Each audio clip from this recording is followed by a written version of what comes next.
Hi, my name is Lorelei Costa.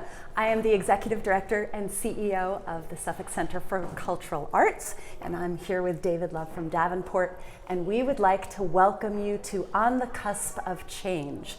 This is a virtual gallery walk, so you can learn more about the incredible artists and pieces of art in our Spring 2021 exhibition. On the Cusp of Change features works from over a dozen artists from the Western Hampton Roads region, including Franklin, Courtland, and beyond, even North Carolina. Incredible works, paintings, photography, mixed media.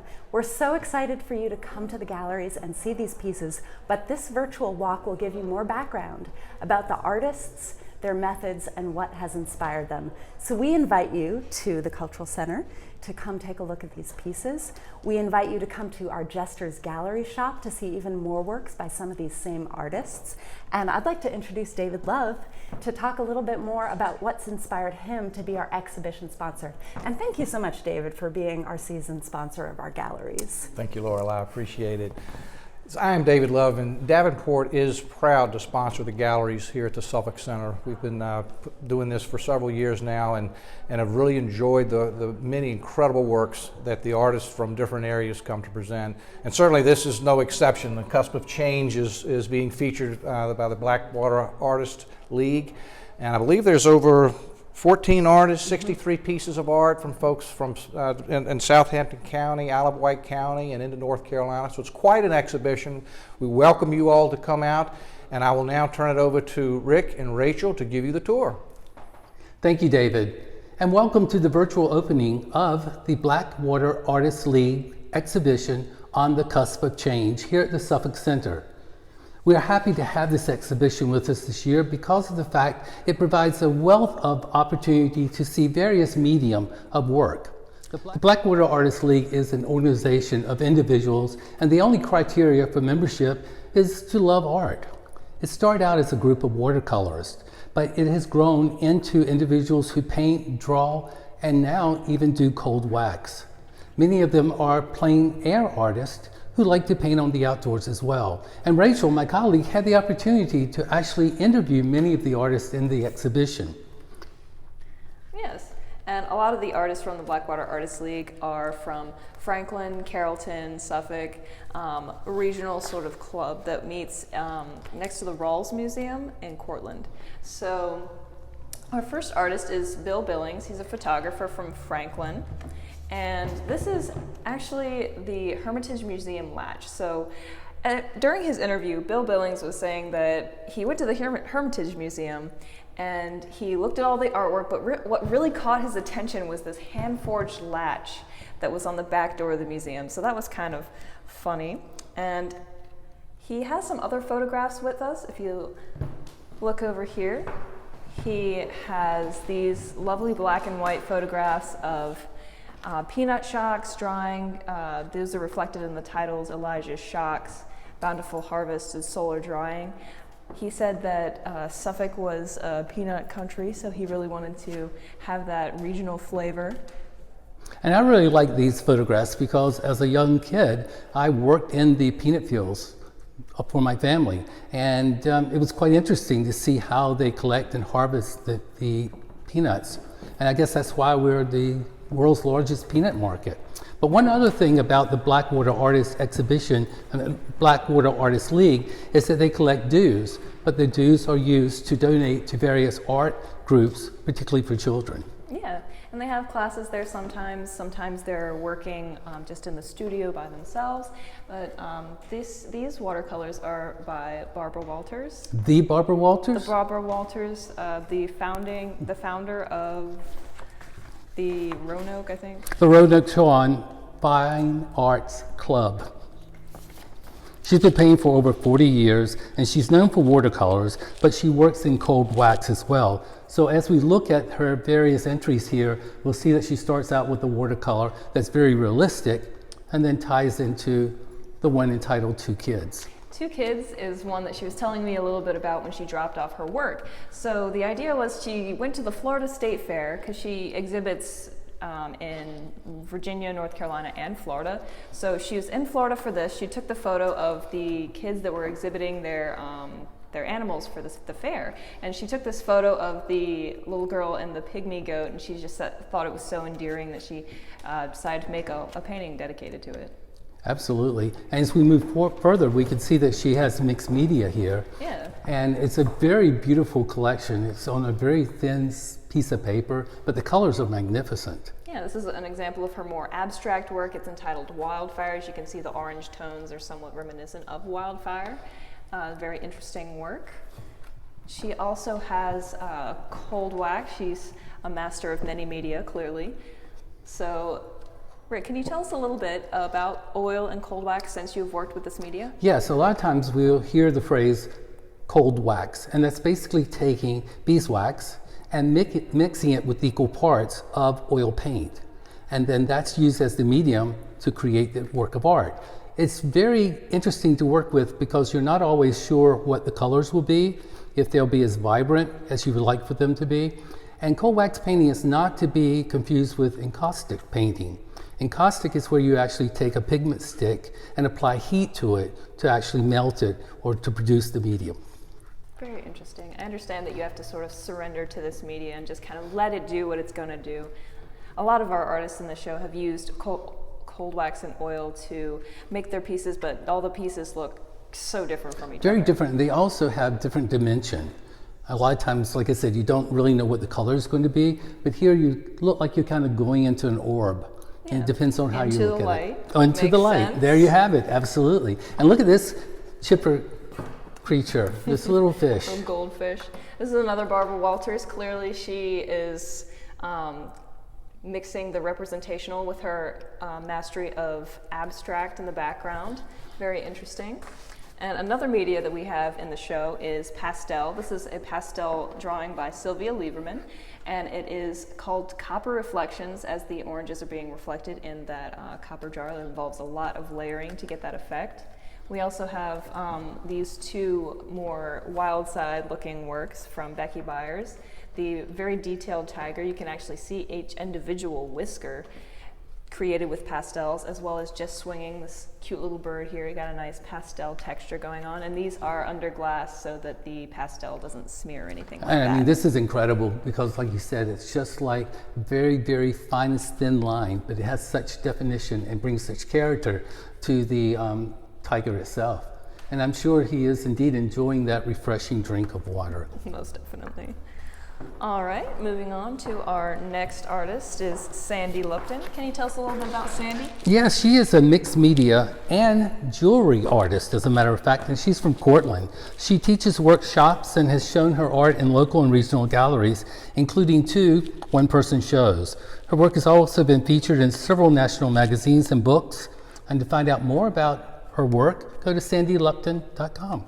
Yeah, so here we have a very mixed media. If you get up close, you can really see the detail and the pattern and just the amount of layers that went into this work. So you have really detailed shape and pattern going on in the background, and then you have very intricate lines tracing out the shapes of the bamboo leaves there. And so once you get past the focal point of the panda, you get to take in all this color and pattern in the background as well. It works really well together. And that also looks a lot like a batik background, the way the colors are meshed all together. Yeah. And here's another work by Sandy. It's called Summer School, ironically with a happy group of shiny fishes. School of fish going on there. I like it. So we also have a good amount of texture for this piece. I'm not sure, it says mixed media, and it is very textured. If you kind of look at it from an angle, there's a lot of like raised texture going on here, as well as the very intricate thin lines of the ink that she's traced the manatee and the fish with. It all blends together very well.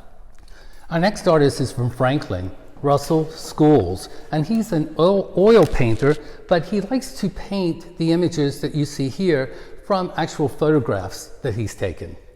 Yeah, and something very interesting that I didn't realize until I talked to Russell in his interview is that he lays down acrylic first to get that fast drying, just the basic block shapes in there first, and then he goes over top of it with oil to get that more blended effect, which I thought was very interesting, as well as the very soft landscapes. He says he really enjoys landscapes, he really enjoys seascapes, and some abstracts, but the pastel colors in these are actually very striking despite their soft color.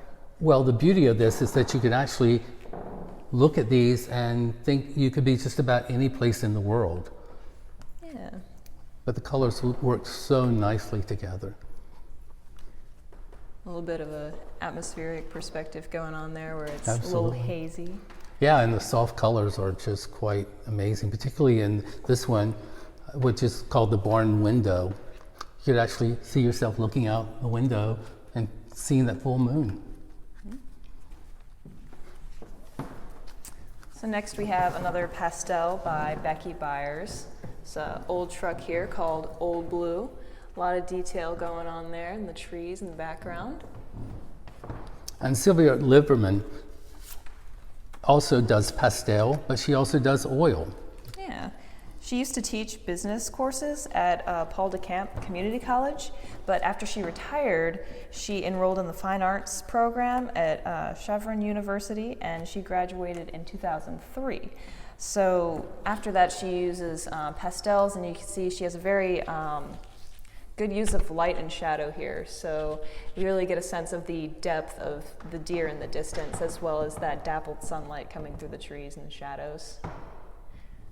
This is another work by Sylvia Lieberman, so you can see she's a master of both pastel and oil. In the Marshes, this egret here. As we move throughout the exhibition, we'll see some work by another Franklin artist, Nancy Bly. She has 3 pieces, and they're called Clearly Ocean 1, Clearly Ocean 2, and Clearly Ocean 3. These are really incredible watercolors that are made on handmade paper. And the Ocean 1 that we see here is actually a book that she created using her watercolor and paper and verse. Yeah, it combines her love of literature and art together in one multimedia art form. Absolutely.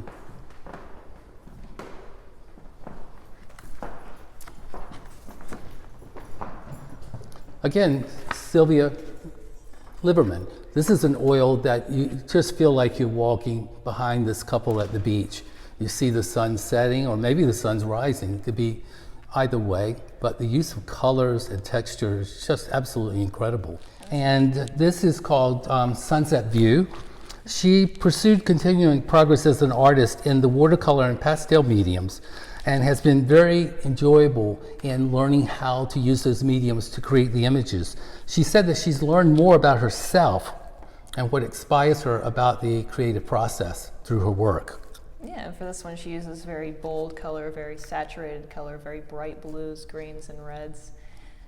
When we move over here, we have some more paintings by Marietta Klausmeyer. Well, one thing that she did say about her work in general, as we walk over here, is that the world is a more beautiful place, and color comes to life when you learn to study it, rather than just look at it. And as you can see, she has very high contrast paintings, very dark darks, very light lights, and then very bold colors. So those come together to create those memories documented in art.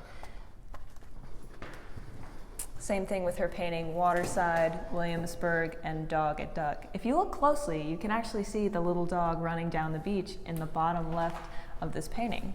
It's definitely one of those memories that she's painted as that was, while she painted that while she was on vacation. We continue our journey through the exhibition. We're now in the BB&T gallery. And you'll notice that Rachel and I are not wearing our mask, and neither is the person videotaping us, because we have all been vaccinated, but we do emphasize the use of masks and social distancing when visiting the center and the exhibition. As we move along, this is a piece by Patricia Chapleski.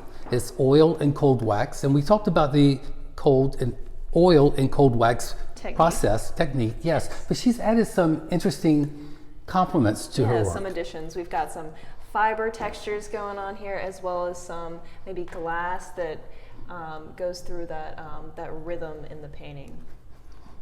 And not only is this cold wax, but it's titled Cold Water.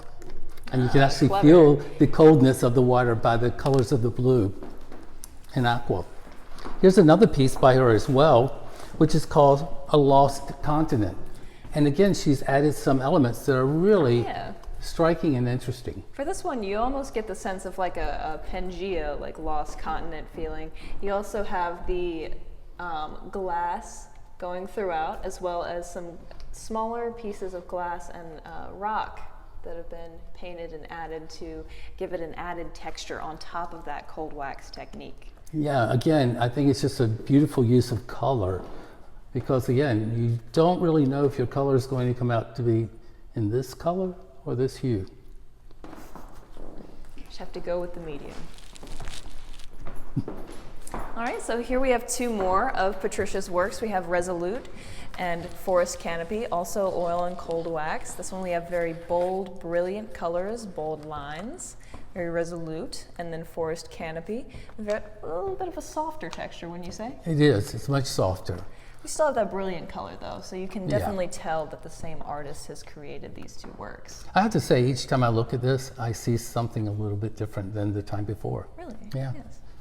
I think that speaks very highly of the artist to be able to give you that opportunity to see multiple thoughts, ideas, and images. Yeah, the beauty of abstract. Mm-hmm. So next up we have Isla Lamison, and she has painted in acrylic this butterfly, Somewhere Under the Rainbow, sunflowers, and flame violet, as well as white lily.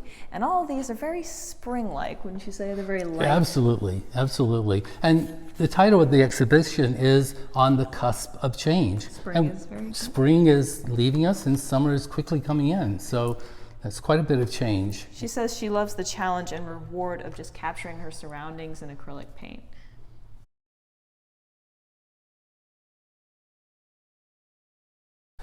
The Ocracoke Lighthouse, actually that's one of my personal favorite lighthouses. Really? In North Carolina. And we didn't mention earlier, but some of the Blackwater artists are from North Carolina as well as southeastern Virginia. Yes. And the Ocracoke Lighthouse, this one is very well balanced between the dark details, and then you have like the lighter and those very soft colors for the shading. Now this is an acrylic and watercolor of a Tuscan view.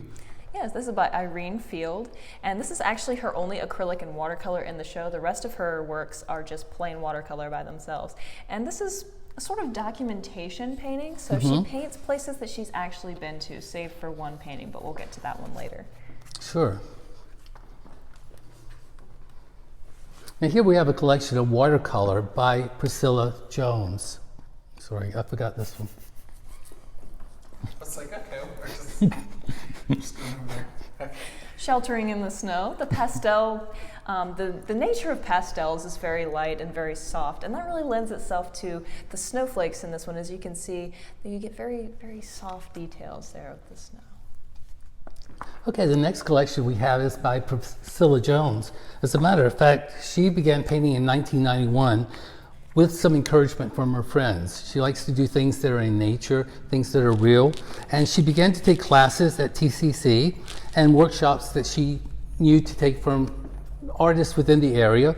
And in 1993, only 2 years after beginning her process of painting, she sold her very first piece. And we all can remember what that first experience is like. Yeah, she says she loves to convey the idea and the feeling that we get from looking at these subjects, and trying to really capture the essence of whatever she's painting. So the sunflowers, cascading grapes here. So these are the other pieces by Irene Field that I was talking about, her sort of documentation painting journey. So this is the one that she painted from imagination. And it actually turned out really well. You can see the detail in the leaves, and then we have Ivor's Garden, View in Brecon Beacons, the cute little sheep up there. You also have Algar View, that is her final painting, and these are all the ones that are solely watercolor, no acrylic mixed in there this time. The next part of the exhibition is from Diane Bracey. She is a oil and cold wax artist, and here you're going to see some incredible colors, a lot of depth, dimension, and a use of many different techniques. Diane Bracey is another one of our Franklin artists, and she loves to experiment with new media. So she really took to oil and cold wax. She thought it was fun and exciting because you don't know what you're going to get with this medium, she said. And she loved to get the effect with palette knives, and I think that she's just conveying as like the impression of the landscape instead of a very overtly detailed landscape. But I think that it is you really get the sense of the place that she's painting. Absolutely. And Priscilla Jones, again, we spoke about her earlier, but this is a mixed media piece. Yeah, as you could see in her other painting, Cascading Grapes, she had very realistic representational grapes. This is a more interpretive version. It's called Fantasy Grapes. So she had more of a mixed media approach and more of the impression of grapes. A different type of abstract. So a more fluid oil and cold wax piece here entitled Rise Up. Very more like mixed in this time more than the palette knife effect. Yeah, palette knife, that's what I was trying to come up with a little bit earlier, but it slipped in my tongue. I love this pear. It actually reminds you of just seeing a simple pear sitting on a simple table and you just want to go grab it and bite into it. There's something to be said about simplicity. It's very inviting. Absolutely. And then we have Diane Bracey again, but this time she's experimenting with pastel. So this is another grapevine. So you have really muted tones, and the pastel really lends itself to that blended, out of focus, short depth of field background. And so you can really focus on the subject, in this case being the grapevine itself with some grapes and some leaves in there. A totally different interpretation than the previous work. Absolutely. And Nancy Stutz. This is The Silence of Nature. Nancy's been painting for many years and has also taught art for many years. She has been painting in the past in oil, but now oil and cold wax, and she just thoroughly enjoys the medium. She's still primarily a landscape artist who paints mostly landscapes from her imagination. As we said earlier, some of our artists will take a visual image that they captured, or maybe even an image that a friend of theirs had taken, but she's using her imagination to create these images. And from what I understand about the cold wax process, the fact that she could get these reflections and the more muted tones with the very bright skyline and the impressionistic landscape that she's gotten, it takes so much skill. She loves this medium because it's so spontaneous. You can just kind of get the soft impression. As Rick said, she used to be a impressionistic painter before she discovered her love of cold wax. She's also the chairman of the Blackwater Artist League, so that's really cool. Absolutely. And we have some more work by Nancy here. This is really incredible, particularly for the timing that we're in after having a pandemic. What we take for granted may soon be gone. And in this, it's mixed media, but the cold wax and the incorporation of verbiage as well. Yeah, some verbiage and some paper and a little bit more texture and paint. We also have Cypress Bridge, also by Nancy Stutz, another oil and cold wax, and also incredibly detailed for the medium. And then Sea Swept. Again, you could be on any coastal area, North Carolina, Virginia, California, or even Italy, and be able to interpret what you see here through her work. This is actually one of our cornerstone pieces of the exhibit as well. It's the background for our postcard and such. And then using those light pastel colors, again, Nancy creates a morning awakening with the cold wax and oil paint combination. And finally, we have Deep Water, again by Patricia Chapleski.